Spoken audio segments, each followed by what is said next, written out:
നമസ്കാരം. നമ്മൾ rank file completion ചലഞ്ചിൽ ഇന്ന് നോക്കുന്നത് സാമ്പത്തിക രംഗം. എക്കണോമിക്സിൽ നമ്മളെ റാങ്ക് ഫയലിൽ കാണിച്ചിരിക്കുന്ന സാമ്പത്തിക രംഗം എന്ന് പറയുന്ന തുടക്കമാട്ടോ നോക്കുന്നത്. അപ്പോൾ തുടങ്ങാം അല്ലേ. ഒന്നാമത്തത് സമ്പത്തിനെക്കുറിച്ചുള്ള പഠനം. എന്താ അറിയപ്പെടുന്നത്? സമ്പത്തിനെക്കുറിച്ചുള്ള പഠനം അഫ്നോളജി അല്ലെങ്കിൽ പ്ലൂട്ടോളജി എന്ന പേരിലാണ് സമ്പത്തിനെക്കുറിച്ചുള്ള പഠനം അറിയപ്പെടുന്നത്. സമ്പത്തിനെക്കുറിച്ചുള്ള പഠനം അറിയപ്പെടുന്നതാണ് അഫ്നോളജി അല്ലെങ്കിൽ പ്ലൂട്ടോളജി. ആധുനിക സാമ്പത്തിക ശാസ്ത്രത്തിന്റെ പിതാവായിട്ട് കാണുന്നത് ആരെയാ? ആഡം സ്മിത്തിനെയാണ്. ആധുനിക സാമ്പത്തിക ശാസ്ത്രത്തിന്റെ പിതാവായിട്ട് കാണുന്നത് ആരെയാ? ആഡം സ്മിത്തിനെയാണ്. സാമ്പത്തിക ശാസ്ത്രത്തെ സാമ്പത്തിൻ്റെ ശാസ്ത്രം അല്ലെങ്കിൽ സമ്പത്തിൻ്റെ ശാസ്ത്രം എന്ന് നിർവചിച്ചത് ആരാന്ന് വെച്ചാൽ ആരാ? ആഡം സ്മിത്ത് തന്നെയാണ്. സാമ്പത്തിക ശാസ്ത്രത്തെ സമ്പത്തിൻ്റെ ശാസ്ത്രം എന്ന് നിർവചിച്ചത് ആരാ? ആഡം സ്മിത്ത് ആണ്. അപ്പോൾ സമ്പത്തിനെ കുറിച്ചുള്ള പഠനമാണ് അഫ്നോളജി അല്ലെങ്കിൽ പ്ലൂട്ടോളജി എന്നറിയപ്പെടുന്നത്. ആധുനിക സാമ്പത്തിക ശാസ്ത്രത്തിന്റെ പിതാവായിട്ട് കാണുന്നത് ആരെയാ? ആഡം സ്മിത്തിനെയാണ്. സാമ്പത്തിക ശാസ്ത്രത്തെ സമ്പത്തിൻ്റെ ശാസ്ത്രം എന്ന് നിർവചിച്ചത് ആരാ? ആഡം സ്മിത്ത് ആണ്. ഇനി ആഡം സ്മിത്തിനെ പറ്റി പറയുമ്പോൾ 1723 സ്കോട്ട്ലാൻഡിലാണ് ആര് ജനിക്കുന്നത്? ആഡം സ്മിത്ത് ജനിക്കുന്നത്. 1723 സ്കോട്ട്ലാൻഡിലാണ് ആര് ജനിക്കുന്നത്? ആഡം സ്മിത്ത് ജനിക്കുന്നത്. സമ്പത്തിനെ കുറിച്ചുള്ള പഠനമാണ് സാമ്പത്തിക ശാസ്ത്രം എന്ന് അഭിപ്രായപ്പെട്ടത് ആര് തന്നെയായിരുന്നു? ആഡം സ്മിത്ത് ആണ്. അതുപോലെ അദ്ദേഹത്തിന്റെ പ്രശസ്തമായ ഒരു സിദ്ധാന്തമാണ് ഇത് ലെസഫെയർ സിദ്ധാന്തം. ലെസഫെയർ സിദ്ധാന്തത്തിന്റെ ഉപജ്ഞാതാവ് ആരാന്ന് ചോദിച്ചാൽ ആരാ? ആഡം സ്മിത്ത് ആണ്. ആഡം സ്മിത്ത് ആണ് ലെസഫെയർ സിദ്ധാന്തത്തിന്റെ ഉപജ്ഞാതാവ്. അപ്പം 1723 സ്കോട്ട്ലാൻഡിലാണ് അദ്ദേഹം ജനിക്കുന്നത്. സമ്പത്തിനെ കുറിച്ചുള്ള പഠനമാണ് സാമ്പത്തിക ശാസ്ത്രം എന്ന് അദ്ദേഹം അഭിപ്രായപ്പെട്ടിട്ടുണ്ട്. അതുപോലെ ലെസഫെയർ സിദ്ധാന്തത്തിന്റെ ഉപജ്ഞാതാവും ആര് തന്നെയാണ്? ആഡം സ്മിത്ത് തന്നെയാണ്. ഇദ്ദേഹത്തിന്റെ പ്രധാന കൃതികളാണ് ദ വെൽത്ത് ഓഫ് നാഷൻസും അതുപോലെ ദ തിയറി ഓഫ് മോറൽ സെന്റിമെന്റ്സും. ദ വെൽത്ത് ഓഫ് നാഷൻസും അതുപോലെ the theory of moral sentiments. Adam സ്മിത്തിന്റെ ഓർമ്മക്കായിട്ട് അദ്ദേഹത്തിന്റെ പേരിട്ടിരിക്കുന്ന ചെറു ഗ്രഹമുണ്ട്. ഓർത്തു നോക്കുക, 12.838 ആഡം സ്മിത്ത് എന്നാട്ടോ. ആഡം സ്മിത്തിന്റെ ഓർമ്മക്കായിട്ട് അദ്ദേഹത്തിന്റെ പേരിട്ടിരിക്കുന്ന ചെറുഗ്രഹമാണിത്. 12.838 ആഡം സ്മിത്ത്. അപ്പോൾ ആഡം സ്മിത്തിന് ഒന്നുകൂടി പറയാം. 1723 സ്കോട്ട്ലാൻഡിലാണ് ജനിക്കുന്നത്. സമ്പത്തിനെ കുറിച്ചുള്ള പഠനമാണ് സാമ്പത്തിക ശാസ്ത്രം എന്ന് അഭിപ്രായപ്പെട്ടു. ലെസഫെയർ സിദ്ധാന്തത്തിന്റെ ഉപജ്ഞാതാവാണ്. ഇവരുടെ പ്രധാന കൃതികളാണ് ഏതൊക്കെ? ദ വെൽത്ത് ഓഫ് നേഷൻസും അതുപോലെ ദ തിയറി ഓഫ് മോറൽ സെന്റിമെന്റ്സും. ആഡം സ്മിത്തിന്റെ ഓർമ്മക്കായിട്ട് അദ്ദേഹത്തിന്റെ പേരിട്ടിരിക്കുന്ന ചെറുഗ്രഹമാണ് ഇത് 12.838 ആഡം സ്മിത്ത് എന്നാണ് അദ്ദേഹത്തിന്റെ ഓർമ്മക്കായിട്ട് ചെറുഗ്രഹത്തിന് പേര് നൽകിയിരിക്കുന്നത്. ഇനി എന്താണ് ഈ ലെസഫെയർ സിദ്ധാന്തം എന്ന് പറഞ്ഞു കഴിഞ്ഞാൽ, അതായത് സാമ്പത്തിക പ്രവർത്തനങ്ങളിൽ ഗവൺമെന്റിന്റെ ഇടപെടൽ പരിമിതപ്പെടുത്തിയിട്ട് കമ്പനികളുടെ സ്വാതന്ത്ര്യത്തിന് കൂടുതൽ പ്രാധാന്യം നൽകുന്ന സിദ്ധാന്തമാണ് ഇത് ലെസഫെയർ സിദ്ധാന്തം എന്ന് പറയുന്നത്. സാമ്പത്തിക പ്രവർത്തനങ്ങളിൽ ഗവൺമെന്റിന്റെ ഇടപെടൽ പരിമിതപ്പെടുത്തിയിട്ട് സ്വകാര്യ വ്യക്തികളുടെ അല്ലെങ്കിൽ കമ്പനികളുടെ സ്വാതന്ത്ര്യത്തിന് കൂടുതൽ പ്രാധാന്യം നൽകുന്ന സിദ്ധാന്തമാണ് ഇത് ലെസഫെയർ സിദ്ധാന്തം എന്ന് പറയുന്നത്. ഇനി സാമ്പത്തിക ശാസ്ത്രത്തെ പ്രധാനമായിട്ടും രണ്ടായിട്ടാണ് തിരിച്ചിരിക്കുന്നത് അല്ലേ? ഏതൊക്കെയാണ് രണ്ടായിട്ട് തിരിച്ചിരിക്കുന്നത്? ഒന്ന് എന്താ? മാക്രോ എക്കണോമിക്സ് അല്ലേ? മാക്രോ എക്കണോമിക്സ് എന്നും അതേപോലെ രണ്ടാണ് മൈക്രോ എക്കണോമിക്സും അല്ലേ? സാമ്പത്തിക ശാസ്ത്രത്തെ രണ്ടായിട്ട് തിരിച്ചിട്ടുണ്ട്. ഒന്ന് മാക്രോ എക്കണോമിക്സ് എന്നും രണ്ട് മൈക്രോ എക്കണോമിക്സും അല്ലേ? മാക്രോ എന്ന് പറഞ്ഞു കഴിഞ്ഞാൽ സ്ഥൂല സാമ്പത്തിക ശാസ്ത്രം. മൈക്രോ എന്ന് പറഞ്ഞു കഴിഞ്ഞാൽ എന്താ? സൂക്ഷ്മ സാമ്പത്തിക ശാസ്ത്രം അല്ലെ? സമ്പത്തിനെ രണ്ടായിട്ട് തിരിച്ചിട്ടുണ്ട്. ഒന്ന് സ്ഥൂല സാമ്പത്തിക ശാസ്ത്രം എന്നും രണ്ട് സൂക്ഷ്മ സാമ്പത്തിക ശാസ്ത്രം എന്നും. ഇനി ഇതിൽ നമ്മൾ ആദ്യം നോക്കുന്നത് മാക്രോ എക്കണോമിക്സ് ആണ് കേട്ടോ. മാക്രോ എക്കണോമിക്സ് സ്ഥൂല സാമ്പത്തിക ശാസ്ത്രം. എന്താ സ്ഥൂല സാമ്പത്തിക ശാസ്ത്രം എന്ന് പറഞ്ഞു കഴിഞ്ഞാൽ സമ്പദ് വ്യവസ്ഥയെ മൊത്തത്തിൽ ബാധിക്കുന്ന ഘടകങ്ങളെ കുറിച്ചുള്ള പഠനമാണ് എന്ത്? സ്ഥൂല സാമ്പത്തിക ശാസ്ത്രം എന്ന് പറയുന്നത്. സമ്പദ് വ്യവസ്ഥയെ മൊത്തത്തിൽ ബാധിക്കുന്ന ഘടകങ്ങളെ കുറിച്ചുള്ള പഠനമാണ് ഇത് സ്ഥൂല സാമ്പത്തിക ശാസ്ത്രം. മാക്രോസ് ഓർത്തു നോക്കുക. മാക്രോസ് എന്ന് പറയുന്ന മാക്രോസ് എന്ന് പറയുന്ന ഗ്രീക്ക് പദത്തിൽ നിന്നാണ് ഇത് മാക്രോ എന്ന വാക്കിന്റെ ഉത്ഭവം. മാക്രോസ് എന്ന ഗ്രീക്ക് പദത്തിൽ നിന്നാണ് മാക്രോ എന്ന് പറയുന്ന വാക്കിന്റെ ഉത്ഭവം. ഇനി സ്ഥൂല സാമ്പത്തിക ശാസ്ത്രത്തിന്റെ പിതാവ് ആരാന്ന് ചോദിച്ചു കഴിഞ്ഞാൽ ജോൺ മെയ്നാർഡ് കെയ്ൻസ് ആണ് കേട്ടോ. ജോൺ മെയ്നാർഡ് കെയ്ൻസ് ആണ്. ജോൺ കെയ്ൻസ് ആണ് ഏതിന്റെ പിതാവ് എന്നറിയപ്പെടുന്നത്? സ്ഥൂല സാമ്പത്തിക ശാസ്ത്രത്തിന്റെ പിതാവ് എന്നറിയപ്പെടുന്നത്. അപ്പം സമ്പദ് വ്യവസ്ഥയെ മൊത്തത്തിൽ ബാധിക്കുന്ന ഘടകങ്ങളെക്കുറിച്ചുള്ള പഠനമാണ് ഇത് സ്ഥൂല സാമ്പത്തിക ശാസ്ത്രം. മാക്രോസ് എന്ന ഗ്രീക്ക് പദത്തിൽ നിന്നാണ് മാക്രോ എന്ന വാക്കിന്റെ ഉത്ഭവം. സ്ഥൂല സാമ്പത്തിക ശാസ്ത്രത്തിന്റെ പിതാവ് അല്ലെങ്കിൽ മാക്രോ എക്കണോമിക്സിന്റെ പിതാവ് ആരാന്ന് ചോദിച്ചാൽ ആരാ? ജോൺ മെയ്നാർഡ് കെയ്ൻസ് ആണ്. അതുപോലെ ഈ നമ്മുടെ ഈ മാക്രോ എക്കണോമിക്സ് അറിയപ്പെടുന്നത് വരുമാന സിദ്ധാന്തം എന്നും അറിയപ്പെടുന്നു കേട്ടോ. വരുമാന സിദ്ധാന്തം എന്നും അറിയപ്പെടുന്നത് ഏതാ? സ്ഥൂല സാമ്പത്തിക ശാസ്ത്രമാണ്. വരുമാന സിദ്ധാന്തം എന്നറിയപ്പെടുന്നത് ഏതാ? സ്ഥൂല സാമ്പത്തിക ശാസ്ത്രമാണ്. ഇനി അടുത്തത് മൈക്രോ എക്കണോമിക്സ് കേട്ടോ. സൂക്ഷ്മ സാമ്പത്തിക ശാസ്ത്രം, മൈക്രോ എക്കണോമിക്സ്. എന്താ മൈക്രോ എക്കണോമിക്സ് എന്ന് പറഞ്ഞു കഴിഞ്ഞാൽ സമ്പദ് വ്യവസ്ഥയിലെ വ്യക്തികളുടെയും സ്ഥാപനങ്ങളുടെയും തീരുമാനത്തെ ബാധിക്കുന്ന സാമ്പത്തിക ഘടകങ്ങളെക്കുറിച്ചുള്ള പഠനമാണ് ഇത് സൂക്ഷ്മ സാമ്പത്തിക ശാസ്ത്രം എന്ന് പറയുന്നത്. സമ്പദ് വ്യവസ്ഥയിലെ വ്യക്തികളുടെയും സ്ഥാപനങ്ങളുടെയും തീരുമാനത്തെ ബാധിക്കുന്ന സാമ്പത്തിക ഘടകങ്ങളെക്കുറിച്ചുള്ള പഠനമാണ് ഇത് സൂക്ഷ്മ സാമ്പത്തിക ശാസ്ത്രം എന്ന് പറയുന്നത്. സ്ഥൂല സാമ്പത്തിക ശാസ്ത്രം എന്തായിരുന്നു? സമ്പദ് വ്യവസ്ഥയെ മൊത്തത്തിൽ ബാധിക്കുന്ന ഘടകങ്ങളെക്കുറിച്ചുള്ള പഠനമായിരുന്നു ഇത് സ്ഥൂല സാമ്പത്തിക ശാസ്ത്രം. എന്നാൽ സൂക്ഷ്മ സാമ്പത്തിക ശാസ്ത്രം എന്താ? സമ്പദ് വ്യവസ്ഥയിലെ വ്യക്തികളുടെയും സ്ഥാപനങ്ങളുടെയും തീരുമാനത്തെ ബാധിക്കുന്ന സാമ്പത്തിക ഘടകങ്ങളെക്കുറിച്ചുള്ള പഠനമാണ് ഇത് സൂക്ഷ്മ സാമ്പത്തിക ശാസ്ത്രം എന്ന് പറയുന്നത് കേട്ടോ. അതുപോലെ നിയോ ക്ലാസിക്കൽ ഇക്കണോമിക്സിന്റെ പിതാവ് അല്ലെങ്കിൽ സൂക്ഷ്മ സാമ്പത്തിക ശാസ്ത്രത്തിന്റെ പിതാവായിട്ട് കാണുന്നത് ആരാന്ന് ചോദിച്ചാൽ ആൽഫ്രഡ് മാർഷലിനെയാണ് കേട്ടോ. ആൽഫ്രഡ് മാർഷലിനെയാണ്. അതായത് മൈക്രോ എക്കണോമിക്സിന്റെ ഫാദർ, പിതാവ് എന്നൊക്കെ പറയുന്നത് ആരെയാ? ആൽഫ്രഡ് മാർഷലിനെയാണ്. മൈക്രോ എക്കണോമിക്സിന്റെ പിതാവ് കേട്ടോ. അങ്ങനെയാണെങ്കിൽ മാക്രോ എക്കണോമിക്സിന്റെ പിതാവ് ആരാ നമ്മൾ പറഞ്ഞിരുന്നു? ജോൺ മെയ്നാർഡ് കെയ്ൻസ് അല്ലെ. ജോൺ മെയ്നാർഡ് കെയ്ൻസ് ആണ് എന്തിൻ്റെത്? മാക്രോ എക്കണോമിക്സിന്റെ പിതാവ് അല്ലെ. സ്ഥൂല സാമ്പത്തിക ശാസ്ത്രത്തിന്റെ പിതാവ്. സൂക്ഷ്മ സാമ്പത്തിക ശാസ്ത്രത്തിന്റെ പിതാവ് അല്ലെങ്കിൽ നിയോ ക്ലാസിക്കൽ എക്കണോമിക്സിന്റെ പിതാവ് എന്ന് പറയുന്നത് ആരെയാ? അത് ആൽഫ്രഡ് മാർഷലിനെയാണ്. ഇനി സൂക്ഷ്മ സാമ്പത്തിക ശാസ്ത്രത്തിന്റെ പ്രയോക്താക്കൾ ആരൊക്കെയാന്ന് ചോദിച്ചു കഴിഞ്ഞാൽ ആൽഫ്രഡ് മാർഷലും അതേപോലെ റിക്കാർഡോ പിഗോ ഇവരാണ് കേട്ടോ. സൂക്ഷ്മ സാമ്പത്തിക ശാസ്ത്രത്തിന്റെ പ്രയോക്താക്കളാണ് ആരൊക്കെ? ആൽഫ്രഡ് മാർഷൽ അതേപോലെ റിക്കാർഡോ പിഗോ.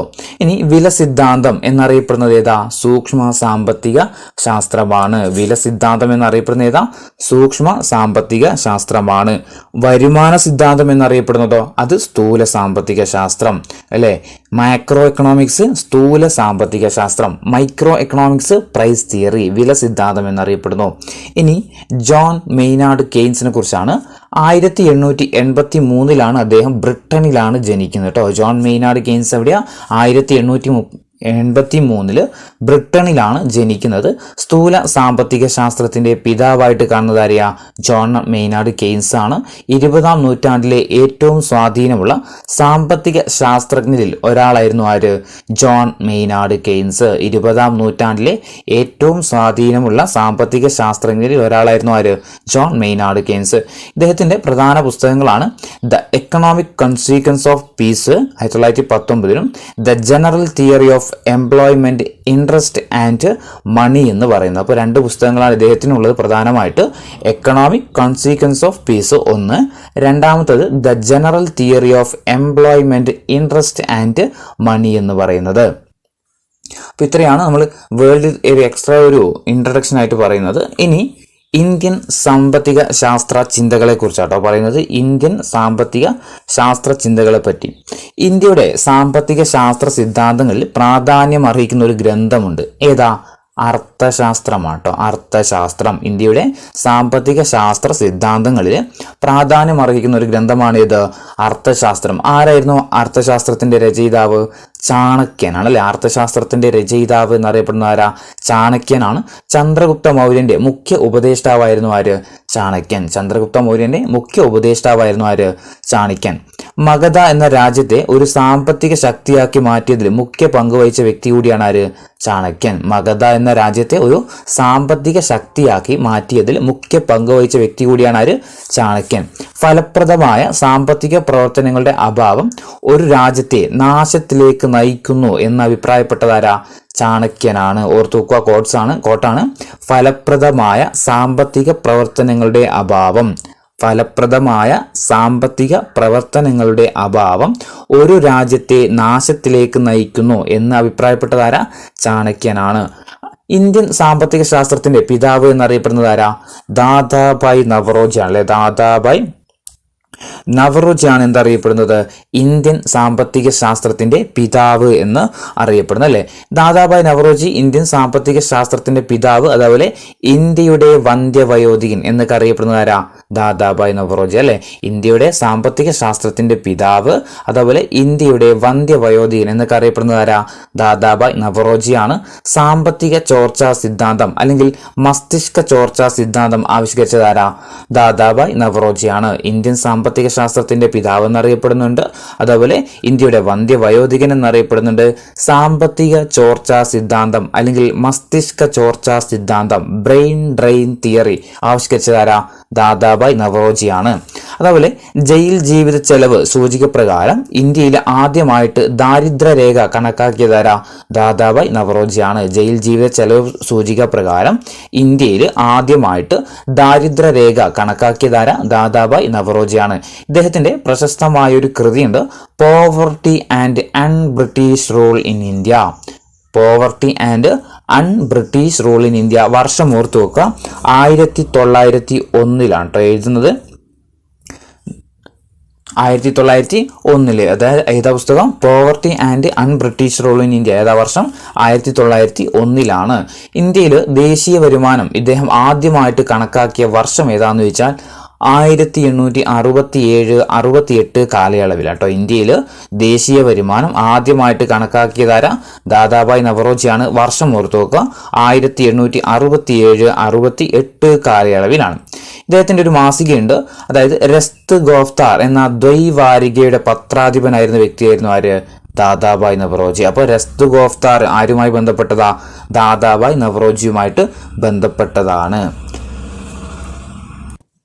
അപ്പോൾ രസ്ത് ഗോഫ്താർ അല്ലെങ്കിൽ ദ ട്രൂത്ത് ടെല്ലർ എന്ന ദ്വൈവാരികയുടെ പത്രാധിപരാണ് ആര്? ദാദാഭായ് നവറോജി. അതുപോലെ ഇദ്ദേഹത്തിന്റെ പത്രം വോയിസ് ഓഫ് ഇന്ത്യ എന്ന പത്രത്തിന്റെ സ്ഥാപകൻ ആര് തന്നെയാ? Dadabhai Naoroji. The voice of India. ആരുടെ പത്രം? ദ വോയിസ്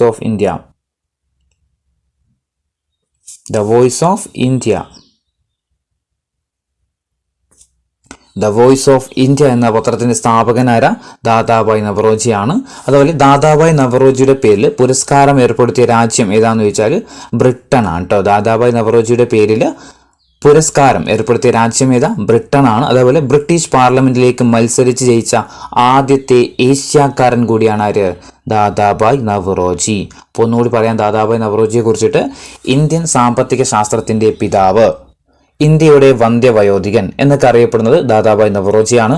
സാമ്പത്തിക ചോർച്ചാ സിദ്ധാന്തം അല്ലെങ്കിൽ മസ്തിഷ്ക ചോർച്ചാ സിദ്ധാന്തം ആവിഷ്കരിച്ചത് നവറോജിയാണ്. ജയിൽ ജീവിത ചെലവ് സൂചിക പ്രകാരം ഇന്ത്യയിൽ ആദ്യമായിട്ട് ദാരിദ്ര്യരേഖ കണക്കാക്കിയത് നവറോജിയാണ്. ഇദ്ദേഹത്തിന്റെ പ്രശസ്തമായ കൃതിയാണ് ഇത്, poverty and un-British rule in India. വർഷം ഓർത്തു നോക്കുക, 1901.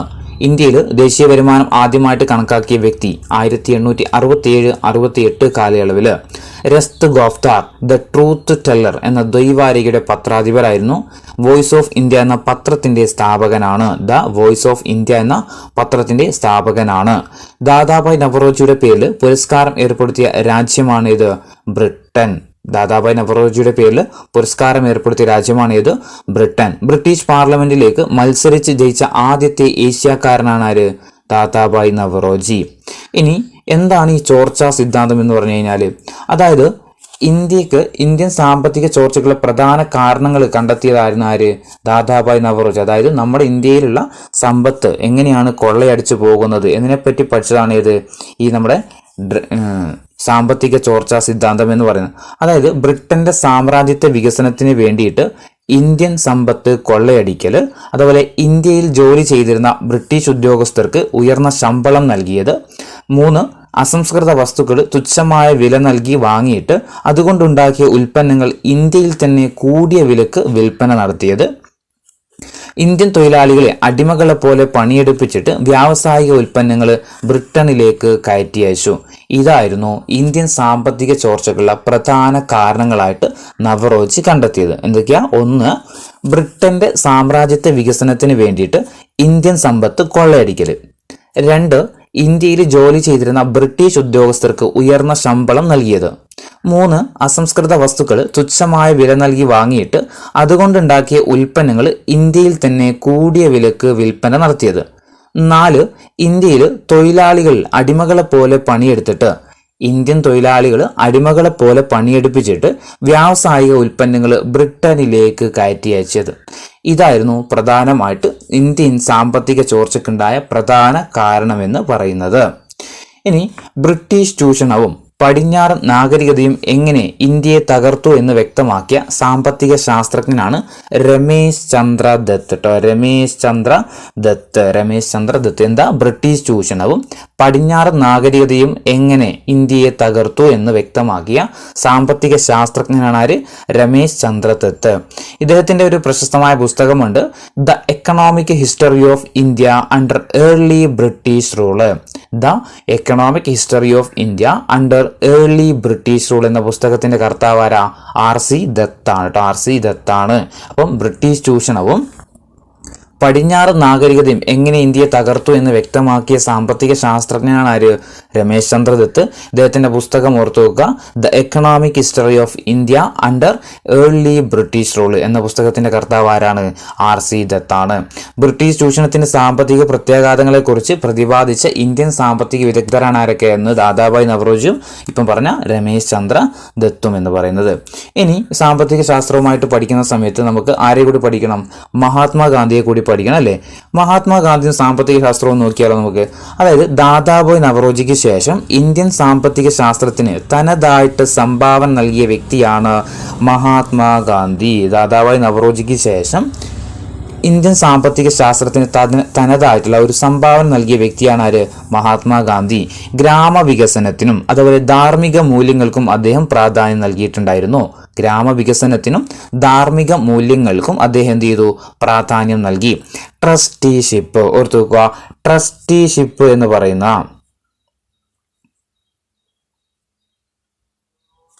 ട്രസ്റ്റിഷിപ്പ് എന്ന ആശയത്തിന്റെ ഉപജ്ഞാതാവാരായിരുന്നു? ഗാന്ധിജിയാണ്. ട്രസ്റ്റിഷിപ്പ് എന്ന ആശയത്തിന്റെ ഉപജ്ഞാതാവാര?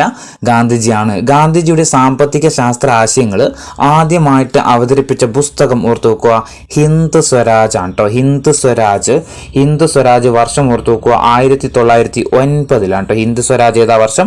1909. 1909 ഹിന്ദ് സ്വരാജ് പുറത്തിറങ്ങുന്നത്. ഗാന്ധിജിയുടെ സാമ്പത്തിക ശാസ്ത്ര ആശയങ്ങൾ ആദ്യമായി അവതരിപ്പിച്ച പുസ്തകമാണ് ഇത്? ഹിന്ദ് സ്വരാജ്. വർഷം ഓർത്തു വെക്കുക, 1909. അപ്പോൾ ദാദാഭായ് നവറോജിക്ക് ശേഷം ഇന്ത്യൻ സാമ്പത്തിക ശാസ്ത്രത്തിന് തനതായ സംഭാവന നൽകിയതാരായിരുന്നു? മഹാത്മാഗാന്ധിയാണ്. ഗ്രാമവികസനത്തിനും ധാർമ്മിക മൂല്യങ്ങൾക്കും അദ്ദേഹം എന്ത് ചെയ്തു? പ്രാധാന്യം നൽകിയിട്ടുണ്ട്. ട്രസ്റ്റിഷിപ്പ് എന്ന ആശയത്തിന്റെ ഉപജ്ഞാതാവാര? ഗാന്ധിജിയാണ്. ഗാന്ധിജിയുടെ സാമ്പത്തിക ശാസ്ത്ര ആശയങ്ങൾ ആദ്യമായിട്ട് അവതരിപ്പിച്ച പുസ്തകം ഏതാണെന്ന് ചോദിച്ചാൽ ഏതാ? ഹിന്ദ് സ്വരാജ് 1909. ഇനി എന്താണ് ഈ ട്രസ്റ്റിഷിപ്പ് എന്ന് പറഞ്ഞു കഴിഞ്ഞാൽ ചെറിയൊരു ഉള്ളടക്കം നോക്കാം. അതായത് ഒരു ട്രസ്റ്റിക്ക് എന്തില്ല? പൊതുജനങ്ങളല്ലാതെ വേറെ അനന്തരാവകാശികളില്ല. ട്രസ്റ്റിഷിപ്പ് എന്ന് പറഞ്ഞു കഴിഞ്ഞാലാണ് ഒരു ട്രസ്റ്റിക്ക് പൊതുജനങ്ങളല്ലാതെ വേറെ അനന്തരാവകാശികളില്ല. തനിക്ക് മാത്രമായുള്ള ഉടമസ്ഥാവകാശം മുതലാളി പരിത്യജിക്കുകയും സമ്പത്ത് കൈവശം വെച്ചുകൊണ്ടിരിക്കുന്നത് ജനങ്ങളുടെ ഒരു ട്രസ്റ്റി എന്ന നിലയിലാണെന്ന് പ്രഖ്യാപിക്കുകയും ചെയ്യുക. എന്താ പറഞ്ഞത്? തനിക്ക് മാത്രമായുള്ള ഉടമസ്ഥാവകാശം മുതലാളി പരിത്യജിക്കുകയും സമ്പത്ത് കൈവശം വെച്ചുകൊണ്ടിരിക്കുന്നത് ജനങ്ങളുടെ ഒരു ട്രസ്റ്റി എന്ന നിലയിലാണെന്ന് പ്രഖ്യാപിക്കുകയും ചെയ്യുക. 3 മാന്യമായിട്ട് ജീവിക്കാൻ ഉതകുന്ന കുറഞ്ഞ വേതനത്തിനും സമൂഹത്തിലെ ഏതെങ്കിലും ഒരു വ്യക്തിക്ക് അനുവദിക്കാവുന്ന ഏറ്റവും കൂടിയ വേതനത്തിനും പരിധി നിശ്ചയിച്ചിട്ടുണ്ട്. അതായത് മാന്യമായിട്ട് ജീവിക്കാൻ ഉതകുന്ന കുറഞ്ഞ വേതനത്തിനും അതുപോലെ തന്നെ സമൂഹത്തിൽ ഏതെങ്കിലും ഒരു വ്യക്തിക്ക് അനുവദിക്കാവുന്ന ഏറ്റവും കൂടിയ വേതനത്തിനും എന്തുണ്ട്, ഒരു പരിധി നിശ്ചയിച്ചിട്ടുണ്ട്. 4 ഉൽപാദനത്തിൻ്റെ സ്വഭാവം നിശ്ചയിക്കുന്നത് സമൂഹത്തിൻ്റെ ആവശ്യങ്ങൾക്ക് അനുസരിച്ചായിരിക്കണം. ഉൽപാദനത്തിൻ്റെ സ്വഭാവം നിശ്ചയിക്കുന്നത് സമൂഹത്തിൻ്റെ ആവശ്യങ്ങൾക്ക് അനുസരിച്ചായിരിക്കണം. ഇതായിരുന്നു ഗാന്ധിജിയുടെ ട്രസ്റ്റിഷിപ്പ് എന്ന ആശയത്തിൻ്റെ ചെറിയൊരു ഉള്ളടക്കം. എന്തൊക്കെയാ ഒന്നുകൂടി പറയാം. ഒരു ട്രസ്റ്റിക്ക് എന്തില്ല, പൊതുജനങ്ങളല്ലാതെ വേറെ അനന്തരാവകാശികളില്ല. തനിക്ക് മാത്രമായുള്ള ഉടമസ്ഥാവകാശം മുതലാൾ പരിത്യജിക്കുകയും സമ്പത്ത് കൈവശം വെച്ചുകൊണ്ടിരിക്കുന്നത് ജനങ്ങളുടെ ഒരു ട്രസ്റ്റ് എന്ന നിലയിലാണെന്ന് പ്രഖ്യാപിക്കുകയും ചെയ്യുക. മാന്യമായിട്ട് ജീവിക്കാൻ ഉതകുന്ന കുറഞ്ഞ വേതനത്തിനും സമൂഹത്തിലെ ഏതെങ്കിലും ഒരു വ്യക്തിക്ക് അനുവദിക്കാവുന്ന ഏറ്റവും കൂടിയ വേതനത്തിനും പരിധി നിശ്ചയിച്ചിട്ടുണ്ട്. ഉൽപാദനത്തിൻ്റെ സ്വഭാവം നിശ്ചയിക്കുന്നത് സമൂഹത്തിൻ്റെ ആവശ്യങ്ങൾക്ക് അനുസരിച്ചായിരിക്കണം. ഇതാണ് ട്രസ്റ്റിഷിപ്പ് എന്ന ആശയം കൊണ്ട് ഗാന്ധിജി ഉദ്ദേശിച്ചത്. അതുപോലെ ഒരു കോട്ട് ഓർത്ത് നോക്കുക. ഗാന്ധിജി എഴുത്, ഇന്ത്യക്ക് ആവശ്യം മൂലധനം ഏതാനും പേരിൽ കേന്ദ്രീകരിക്കലല്ല, 1900 മൈൽ നീളവും 1500 മൈൽ വീതിയുമുള്ള ഈ ഭൂഖണ്ഡത്തിലെ 7.5 ലക്ഷം ഗ്രാമങ്ങൾക്ക് എളുപ്പത്തിൽ ലഭിക്കാവുന്ന വിധത്തിൽ വിതരണം ചെയ്യലാണ് എന്ന് പറഞ്ഞതാരാ? ഗാന്ധിജിയാണ് കേട്ടോ. ഇന്ത്യക്ക് ആവശ്യം മൂലധനം ഏതാനും പേരിൽ കേന്ദ്രീകരിക്കലല്ല, 1900 മൈൽ നീളവും 1500 മൈൽ വീതിയുമുള്ള ഈ ഭൂഖണ്ഡത്തിലെ 7.5 ലക്ഷം ഗ്രാമങ്ങൾക്ക് എളുപ്പത്തിൽ ലഭിക്കാവുന്ന വിധത്തിൽ വിതരണം ചെയ്യലാണ് എന്ന് പറഞ്ഞതാരാ? ഗാന്ധിജിയാണ്. ഇനി ഗാന്ധിജി പ്രാധാന്യം നൽകിയ പ്രധാന സാമ്പത്തിക മേഖലകളാണ്. 1 കാർഷിക ഗ്രാമീണ മേഖല. ഗാന്ധിജി പ്രാധാന്യം നൽകിയ സാമ്പത്തിക മേഖലകൾ ഓർത്തുവെക്കുക. 1 കാർഷിക ഗ്രാമീണ മേഖല. 2 കുടിൽ ചെറുകിട വ്യവസായം. കുടിൽ ചെറുകിട വ്യവസായം. 3 സമത്വത്തിൽ അടിയുറച്ച സമ്പദ് വ്യവസ്ഥ. സമത്വത്തിൽ അടിയുറച്ച സമ്പദ് വ്യവസ്ഥ. പിന്നെ സ്വയം പര്യാപ്തവും അതുപോലെ സ്വാശ്രയത്വവുമായ പ്രാദേശിക സമ്പദ് വ്യവസ്ഥ. സ്വയം പര്യാപ്തവും സ്വാശ്രയവുമായ പ്രാദേശിക സമ്പദ് വ്യവസ്ഥ. ഗാന്ധിജി പ്രാധാന്യം നൽകിയ സാമ്പത്തിക മേഖലകളാണ് 1 കാർഷിക ഗ്രാമീണ മേഖല, 2 കുടിൽ ചെറുകിട വ്യവസായം, 3 സമത്വത്തിൽ അടിയുറച്ച സമ്പദ് വ്യവസ്ഥ, 4 സ്വയം പര്യാപ്തവും സ്വാശ്രയവുമായ പ്രാദേശിക സമ്പദ് വ്യവസ്ഥ. അതുപോലെ തന്നെ ഗാന്ധിയൻ സമ്പദ് വ്യവസ്ഥയുടെ പ്രധാന വക്താവ് ആരാന്ന് വെച്ചാൽ ആരാ? JC കുമരപ്പയാണ് കേട്ടോ. JC കുമരപ്പയാണ് ഗാന്ധിയൻ സമ്പദ് വ്യവസ്ഥയുടെ പ്രധാന വക്താവായ JC കുമരപ്പയാണ്. ഗാന്ധിയൻ ആസൂത്രണത്തിന്റെ പിതാവ് എന്നറിയപ്പെടുന്ന ആരാ? SN അഗർവാൾ ആണ് കേട്ടോ. ഗാന്ധിയൻ ആസൂത്രണത്തിന്റെ പിതാവ് എന്നറിയപ്പെടുന്ന ആരാ? SN അഗർവാളാണ്. ഗാന്ധിയൻ സാമ്പത്തിക ആശയങ്ങൾ പിന്തുടരുന്ന സാമ്പത്തിക ശാസ്ത്രജ്ഞരാണ് 1 JC കുമരപ്പ, 2 SN അഗർവാൾ, 3 ധരംപാല്. ഗാന്ധിയൻ സാമ്പത്തിക ആശയങ്ങൾ പിന്തുടരുന്ന സാമ്പത്തിക ശാസ്ത്രജ്ഞരാണ് ആരൊക്കെ? 1 JC കുമരപ്പ, 2 SN അഗർവാൾ അല്ലെങ്കിൽ ശ്രീമാൻ നാരായൺ അഗർവാൾ, പിന്നെ ധരംപാല്. ഈ 3 പേരും മുന്നോട്ട് വെച്ച ആശയം എന്ന് പറയുന്നത് കാർഷിക മേഖലയ്ക്കും അതുപോലെ ചെറുകിട വ്യവസായങ്ങൾക്കും മുൻഗണന നൽകുന്ന വികസനമാണ് ആര്? സ്വതന്ത്ര ഇന്ത്യ സ്വീകരിക്കേണ്ടത് എന്ന ആശയമാണ് ഇവർ 3 പേരും മുന്നോട്ട് വെച്ചത് കേട്ടോ. എന്താ പറഞ്ഞത്? ഇപ്പോൾ കാർഷിക മേഖലയ്ക്കും ചെറുകിട വ്യവസായങ്ങൾക്കും മുൻഗണന നൽകുന്ന വികസനമാണ് ആര്? സ്വതന്ത്ര ഇന്ത്യ സ്വീകരിക്കേണ്ടത് എന്ന ആശയം അവർ മുന്നോട്ട് വെച്ചിട്ടുണ്ടായിരുന്നു. ഇനി നമ്മൾ അമർത്യാസനെ കുറിച്ചാണ് കേട്ടോ പറയുന്നത്. നമ്മൾ സ്വതന്ത്ര ഇന്ത്യയിൽ നമ്മൾ പ്രശസ്തമായ ഒരു സാമ്പത്തിക വിദഗ്ധനായിരുന്നു ആര്? അമർത്യാസൻ എന്ന് പറയുന്നത്. അമർത്യാസനെ പറ്റി പറയുമ്പോൾ ദാരിദ്ര്യം, അസമത്വം, ക്ഷാമം എന്നീ മേഖലകളിലെ പഠനങ്ങൾക്ക് പ്രാധാന്യം നൽകിയ ഇന്ത്യൻ സാമ്പത്തിക ശാസ്ത്രജ്ഞനാണ് ആര്? അമർത്യാസൻ. ദാരിദ്ര്യം, അസമത്വം, ക്ഷാമം. ദാരിദ്ര്യം, അസമത്വം, ക്ഷാമം എന്നീ മേഖലകളിലെ പഠനങ്ങൾക്ക് പ്രാധാന്യം നൽകിയ ഇന്ത്യൻ സാമ്പത്തിക ശാസ്ത്രജ്ഞനാണ് ആര്? അമർത്യാസൻ. ദാരിദ്ര്യരേഖ നിർണ്ണയിക്കുന്നതിലെ അപാകതകൾ ചൂണ്ടിക്കാട്ടിയത് അമർത്യാസനായിരുന്നു. ദാരിദ്ര്യരേഖ നിർണ്ണയിക്കുന്നതിലെ അപാകത ചൂണ്ടിക്കാട്ടിയ വ്യക്തിയാണ് ആര്? അമർത്യാസൻ. ഇദ്ദേഹത്തിന് നൊബേൽ സമ്മാനം ലഭിച്ച വർഷം ഓർത്തു വെക്കണം. 1998 1998 അമർത്യാസന് എന്ത് കിട്ടുന്നത്? നൊബേൽ സമ്മാനം ലഭിക്കുന്നത്. അമർത്യാസന് അമർത്യ എന്ന പേര് നൽകിയതാരാ? അത് രവീന്ദ്രനാഥ ടാഗോർ ആണ് കേട്ടോ. രവീന്ദ്രനാഥ ടാഗോറാണ് അമർത്യാസന് അമർത്യ അമർത്യ എന്ന പേര് നൽകിയത്. ഓർത്തുക, അമർത്യ സെന്നിന് നൊബേൽ സമ്മാനം ലഭിച്ച വർഷം ഇതാ 1998 അമർത്യ സെന്നിന് അമർത്യ എന്ന പേര് നൽകിയത് ആരാ? രവീന്ദ്രനാഥ് ടാഗോർ ആണ്. അദ്ദേഹത്തിന് നൊബേൽ സമ്മാനം 98 ലഭിക്കുന്നതെങ്കിൽ ഇദ്ദേഹത്തിന് ഭാരതരത്ന ലഭിക്കുന്ന വർഷം ഓർത്തു വെക്കുക 1999 1999 ഭാരതരത്നവും 1998 എന്താ നൊബേൽ സമ്മാനവുമാണ് അദ്ദേഹത്തിന് ലഭിക്കുന്നത്. അമർത്യ സെന്നിന്റെ 2 പുസ്തകങ്ങൾ ഓർത്തു വെക്കുക. Poverty and famines, an essay on entitlement and deprivation. Poverty and famines, an essay on entitlement and deprivation. വർഷം ഓർത്തു വെക്കുക 1981 ആ പുസ്തകം ഇറങ്ങുന്നത്. വേറൊരു പുസ്തകമാണ് ദ സ്റ്റാൻഡേർഡ് ഓഫ് ലിവിങ് കേട്ടോ, ദ സ്റ്റാൻഡേർഡ് ഓഫ് ലിവിങ്. അപ്പോൾ പ്രധാനപ്പെട്ട 2 കൃതികൾ poverty and famines, an essay on entitlement and deprivation 1981 the standard of living എന്ന് പറയുന്നത് ആരുടെ പുസ്തകങ്ങളാണ്? അമർത്യ സെന്നിന്റെ പുസ്തകങ്ങളാണ്. അതുപോലെ വെൽഫെയർ എക്കണോമിക്സ്, സോഷ്യൽ ചോയ്സ് എന്നീ മേഖലകളിലെ സംഭാവനകൾക്കാണ് ഇദ്ദേഹത്തിന് 1998 നൊബേൽ സമ്മാനം ലഭിക്കുന്നത് കേട്ടോ. എന്തിനാ? വെൽഫെയർ എക്കണോമിക്സ് അതുപോലെ സോഷ്യൽ ചോയ്സ് എന്നീ മേഖലകളിലെ സംഭാവനകൾക്കാണ് ഇദ്ദേഹത്തിന് നൊബേൽ സമ്മാനം ലഭിക്കുന്നത്. അപ്പോൾ അമർത്യ സെന്നിനെ കുറിച്ച് ഒന്നും കൂടി പറയാം. ദാരിദ്ര്യം, അസമത്വം, ക്ഷാമം എന്നീ മേഖലകളിലെ പഠനങ്ങൾക്ക് പ്രാധാന്യം നൽകിയ ഇന്ത്യൻ സാമ്പത്തിക ശാസ്ത്രജ്ഞനാണ് ആര്? അമർത്യ സെൻ. ദാരിദ്ര്യരേഖ നിർണ്ണയിക്കുന്നതിലെ അപാകത ചൂണ്ടിക്കാട്ടിയതാരായിരുന്നു? അമർത്യ സെന്നാണ്. നൊബേൽ സമ്മാനം ലഭിച്ച വർഷം 1998. ഭാരതരത്ന ലഭിച്ച വർഷം 1999. അമർത്യ സെന്നിന് അമർത്യ എന്ന പേര് നൽകിയതാരാ? രവീന്ദ്രനാഥ് ടാഗോർ. ഇദ്ദേഹത്തിന്റെ പ്രധാന കൃതികളാണ് ഇതൊക്കെ: poverty and famines, an essay on entitlement and ഡിപ്രിവേഷനും അതുപോലെ ദ സ്റ്റാൻഡേർഡ് ഓഫ് ലിവിങ് എന്ന് പറയുന്നത്. ഇദ്ദേഹത്തിന് 98 നൊബേൽ സമ്മാനം കിട്ടിയെന്ന് പറഞ്ഞായിരുന്നു. ഏത് സംഭാവന പരിഗണിച്ചാൽ കൊടുത്തതെന്ന് വെച്ചാൽ വെൽഫെയർ എക്കണോമിക്സ്, സോഷ്യൽ ചോയ്സ് എന്നീ മേഖലയിലെ സംഭാവനകൾക്കാണ് എന്ത് കൊടുക്കുന്നത്? നമ്മുടെ നൊബേൽ സമ്മാനം ലഭിച്ചത്. ഇനി നമ്മൾ ഇന്ത്യൻ സാമ്പത്തിക ശാസ്ത്രന്മാരെ കഴിഞ്ഞു. ഇനി പാശ്ചാത്യ സാമ്പത്തിക ശാസ്ത്ര ചിന്തകൾ ഒരു 3-4 പേരെയാണ് നമ്മൾ നോക്കുന്നത്. ഫസ്റ്റത്തെ ആള് കാറൽ മാക്സ് കേട്ടോ. കാറൽ മാക്സ് അല്ലെങ്കിൽ കാറൽ മാക്സ്. ഉൽപാദന പ്രക്രിയയിൽ തൊഴിലാളികളുടെ പങ്കാളിത്തത്തിന് പ്രാധാന്യം നൽകിയ സാമ്പത്തിക ശാസ്ത്രജ്ഞനാണ് ആര്? Karl Marx. എന്താ? ഉൽപാദന പ്രക്രിയയിൽ തൊഴിലാളികളുടെ പങ്കാളിത്തത്തിന് പ്രാധാന്യം നൽകിയ സാമ്പത്തിക ശാസ്ത്രജ്ഞനാണ് ആര്? Karl max. തൊഴിലാളികളുടെ അധ്വാനത്തിന്റെ പ്രതിഫലമാണ് ഉൽപ്പന്നത്തിന്റെ വില. എന്നാൽ ഇതിന്റെ ഒരു ഭാഗം മാത്രം തൊഴിലാളിക്ക് പ്രതിഫലമായിട്ട് നൽകുകയും ബാക്കി സിംഹഭാഗം മുതലാളി ലാഭമാക്കി മാറ്റുകയും ചെയ്യുന്നതിനെയാണ് സർപ്ലസ് വാല്യൂ അല്ലെങ്കിൽ മിച്ച മൂല്യം എന്ന് പറയുന്നത്. എന്താ സർപ്ലസ് വാല്യൂ എന്ന് പറഞ്ഞു കഴിഞ്ഞാൽ തൊഴിലാളികളുടെ അധ്വാനത്തിന്റെ ഫലമാണ് ഉൽപ്പന്നത്തിന്റെ വില.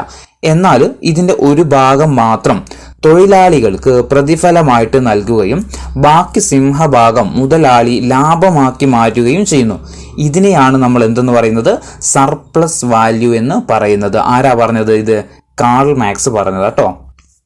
കാൾ മാക്സിന്റെ പ്രധാന കൃതികളൊന്നും ഓർത്തു നോക്കുക. ഒന്ന് ദാസ് ക്യാപിറ്റലും ദ കമ്മ്യൂണിസ്റ്റ് മാനിഫെസ്റ്റോയും. ദാസ് ക്യാപിറ്റലും ദ കമ്മ്യൂണിസ്റ്റ് മാനിഫെസ്റ്റോയും ആരുടെ പുസ്തകങ്ങളാണ്? കാറൽ മാക്സിന്റെ പുസ്തകങ്ങളാണ്. ഇനി അടുത്ത ആളാണ് ആൽഫ്രഡ് മാർഷൽ കേട്ടോ. ആൽഫ്രഡ്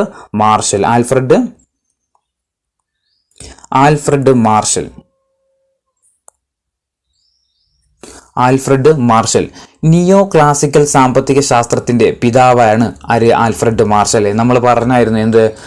മൈക്രോ എക്കണോമിക്സിന്റെ പിതാവ് അല്ലെ? മൈക്രോ എക്കണോമിക്സിന്റെ പിതാവ് അല്ലെങ്കിൽ നിയോ ക്ലാസിക്കൽ എക്കണോമിക്സിന്റെ പിതാവ് എന്നൊക്കെ അറിയപ്പെടുന്ന വ്യക്തിയായിരുന്നു ആര്?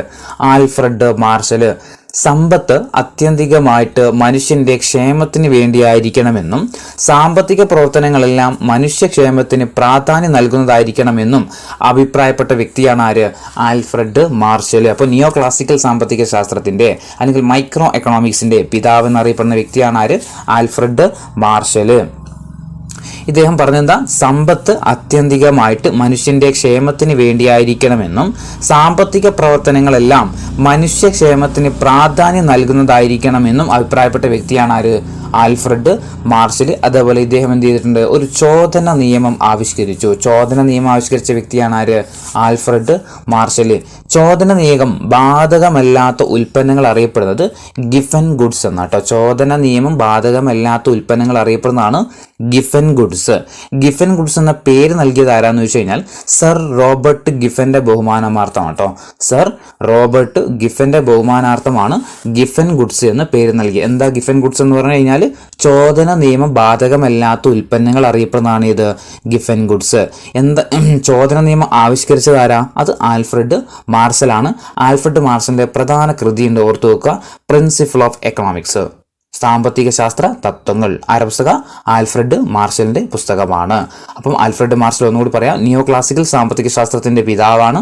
സമ്പത്ത് ആത്യന്തികമായിട്ട് മനുഷ്യന്റെ ക്ഷേമത്തിന് വേണ്ടിയായിരിക്കണമെന്നും സാമ്പത്തിക പ്രവർത്തനങ്ങളെല്ലാം മനുഷ്യക്ഷേമത്തിന് പ്രാധാന്യം നൽകുന്നതായിരിക്കണമെന്നും അഭിപ്രായപ്പെട്ട വ്യക്തിയാണ് ആൽഫ്രഡ് മാർഷൽ. ചോദന നിയമം ആവിഷ്കരിച്ചത് ആൽഫ്രഡ് മാർഷലാണ്. ചോദന നിയമം ബാധകമല്ലാത്ത ഉൽപ്പന്നങ്ങൾ അറിയപ്പെടുന്നത് ഗിഫൻ ഗുഡ്സ് എന്നാണ്. ഗിഫൻ ഗുഡ്സ് എന്ന പേര് നൽകിയത് സർ റോബർട്ട് ഗിഫന്റെ ബഹുമാനാർത്ഥമാണ്. പ്രിൻസിപ്പിൾ ഓഫ് എക്കണോമിക്സ് ആരുടെ പുസ്തകം? ആൽഫ്രഡ് മാർഷലിന്റെ പുസ്തകമാണ്. ഇനി അടുത്ത വ്യക്തിയാണ് ലയണൽ റോബിൻസ്.